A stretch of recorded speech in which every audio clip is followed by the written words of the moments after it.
representing the community. The community is saying no to this wetland. It cannot go in the hands of people who live in the Grange.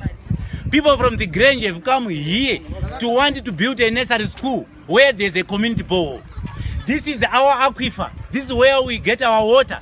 This is our reservoir. A reservoir refers to where water collects. A bowl is just a focal point where water can be drained onto a bucket. But the reservoir can stretch it for kilometers and kilometers. And this is a reservoir, as you can see. It stretches for almost about 200 meters. And they wanted to take it from us.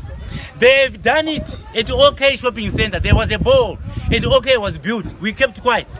They went at current shopping center. They built a new supermarket. I don't know the name of the new supermarket. There was a bowl there at current.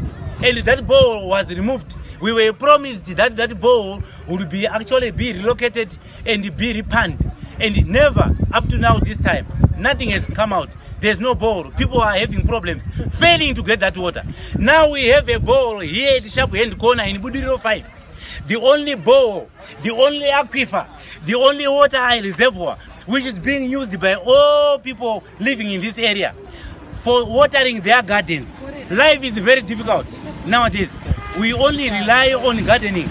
We only rely on this water. And they are saying we are sewage ourselves. Why do we drink this water? Because we don't have water. And these people